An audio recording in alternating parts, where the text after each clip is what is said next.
जुलाई 2011 में केरल के तिरुवनंतपुरम में श्री अनंत पद्मनाभ स्वामी मंदिर ने दुनिया भर में सुर्खियां बटोरी जब इसके तहखानों में विशाल संपत्ति की खोज की गई, जिसने इसे दुनिया का सबसे अमीर मंदिर बना दिया।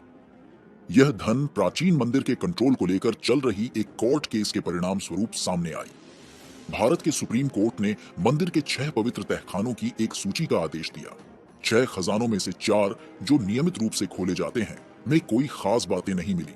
शेष 2 जिन्हें कोर्ट ने ए और बी के रूप में चिन्हित किया और कहा कि इन्हें खोला जाए, जिसे शताब्दियों से नहीं खोला गया है। कोर्ट द्वारा अपॉइंटेड कमेटी के प्रेजेंस में वॉल्ट ए खोले जाने के बाद मीडिया में हंगामा मच गया। सोने के सिक्कों के ढेर, सैकड़ों बड़ी सोने की चेन, मुकुट, देवी देवता और प्राचीन काल की अन्य बहुमूल्य वस्तुएं टूटी हुई धूल भरी अलमारियों के नीचे दबी हुई थीं। कुछ ही समय में इंटरनेट पर फेक फोटोज सर्कुलेट होने लगी। अफवाहों के अनुसार संपत्ति की कीमत $38 बिलियन के करीब बताई गई। सुप्रीम कोर्ट ने इन सभी हाइपोथेटिकल एस्टिमेट्स को रिजेक्ट कर दिया और कहा, न्यूज़पेपर्स में जो छप रहा है वह सिर्फ अनुमान है और यह सही नहीं है। केरल के सदर्न पार्ट में स्थित यह मंदिर the royal family of Travancore द्वारा मैनेज एंड एडमिनिस्टर किया जाता था। मंदिर की मूर्ति भगवान विष्णु श्री पद्मनाभ को दिखाती है, जो सर्प अनंत पर लेटे हुए हैं। इस असामान्य 18 फीट लंबी मूर्ति को नेपाल के गंडकी नदी से लाए गए 12,000 शालिग्राम पत्थरों से बनाया गया है। इस केस की हिस्ट्री समझने से पहले मैं आपको बता दूं कि इंडियन लॉ स्टेट गवर्नमेंट को अलाउ करता है to seize control of a religious institution that is being mismanaged. वर्ष 2007 में टीपी सुंदरराजन और श्री पद्मनाभन ने मंदिर की संपत्ति के मिसमैनेजमेंट और दुरुपयोग का दावा करते हुए एक केस फाइल किया, जिसके परिणाम स्वरूप 31 जनवरी 2011 को केरल हाई कोर्ट ने आदेश दिया कि मंदिर का कंट्रोल राज्य को दे दिया जाए। जिसके बाद रॉयल फैमिली ने सुप्रीम कोर्ट में अपील की और सुप्रीम कोर्ट ने मंदिर की संपत्ति की एक इन्वेंट्री लिस्ट बनाने का ऑर्डर पास किया, जिसके परिणाम स्वरूप 28 जून को मंदिर का वॉल्ट ए ओपन किया गया। वॉल्ट ए ओपन करने के बाद कमेटी ने वॉल्ट बी के दरवाजे पर एक सांप का प्रतीक चिन्ह देखा। लोगों का ऐसा मानना है कि यह चेतावनी थी कि इसे खोलना खतरे से खाली नहीं होगा। लोगों का इस पर विश्वास और भी पक्का हो गया जब एक ओरिजिनल पिटिशनर टीपी सुंदरराजन की वॉल्ट ए के खुलने के कुछ ही दिनों बाद मृत्यु हो गई।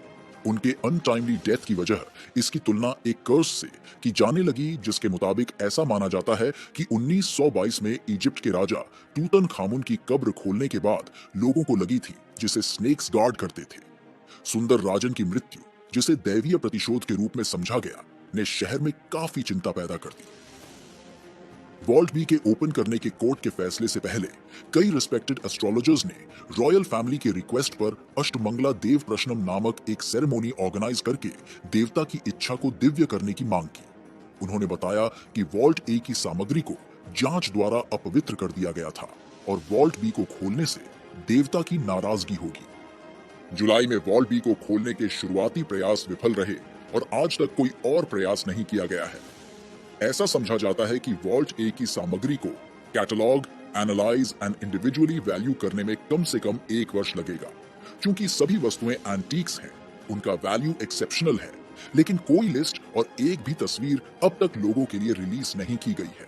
वॉल्ट ए के इंस्पेक्शन में लगभग 40 व्यक्ति शामिल थे। इनमें ऑर्नामेंट्स को तौलने के लिए लाए गए ज्वेलर्स, अंडरग्राउंड चेंबर्स में ऑक्सीजन की सप्लाई करने वाले टेक्नीशियंस और सिक्योरिटी पर्सनल शामिल थे।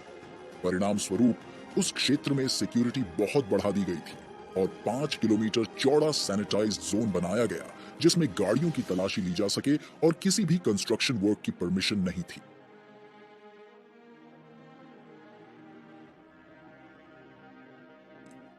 मंदिर के वॉल्ट्स को इस तरह बनाया गया है कि गर्भगृह के चारों ओर वॉल्ट्स नजर न आए। जिन आम लोगों का मंदिर से कोई नाता नहीं है, उन्हें यह कभी पता भी नहीं चलेगा कि यहाँ वॉल्ट्स हैं। टेंपल प्रोटोकॉल के मुताबिक इन वॉल्ट्स को खोलने के लिए 3 लोगों का होना जरूरी है। वॉल्ट्स की चाबियां मंदिर के एक स्ट्रांग रूम में सुरक्षित रखी जाती है। वॉल्ट की चाबी महाराजा के पास और स्ट्रांग रूम की चाबी प्रिंसेस के पास रहती है। Executive officer, representative of the Maharaja treasurer और ड्यूटी पर कम से कम 12 लोग जिनके नाम रजिस्टर्ड हैं। जब भी वॉल्ट्स खोली जाती हैं तो उन्हें वहां रहना आवश्यक है और इन्हें स्पष्ट रूप से डॉक्यूमेंट किया गया है। विशेष त्योहारों के लिए ऑर्नामेंट्स और अन्य सामान बाहर लाने के लिए नॉर्थ वेस्टर्न साइड में 2 वॉल्ट्स को साल में 8 बार खोला जाता है। 2 अन्य वॉल्ट्स में डेली यूज के लिए पूजा सामग्री रखी गई है। मंदिर के सोर्सेज का कहना है कि वॉल्ट ए और बी को कभी नहीं खोला गया क्योंकि ऐसा करने की कोई आवश्यकता नहीं थी। वॉल्ट ए में एंटर करने पर टीम को एक खाली धूल भरा कमरा मिला जिसमें उन्हें फर्श में एक दरवाजा और धन से भरे एक अंडरग्राउंड चेंबर की ओर जाने वाली सीढ़ियां मिली। उन्होंने उस समय वॉल्ट बी खोलने की भी कोशिश की लेकिन चाबी काम नहीं कर सकी। मंदिर में 3000 पाल्म लीफ बंडल्स हैं। इनमें donations, rituals, festivals, royal adoptions, appointments और यहाँ तक कि स्टाफ के बीच मामूली विवादों के रिकॉर्ड शामिल हैं। फॉर एग्जाम्पल, एक मैनुअल में कहा गया है कि राजा को प्रतिदिन पद्मनाभ मंदिर में जाकर के उस दिन के घटनाक्रम और किए गए कर्तव्यों की रिपोर्ट देनी चाहिए। इसमें किसी भी चूक पर राजा को फाइन देना होता है।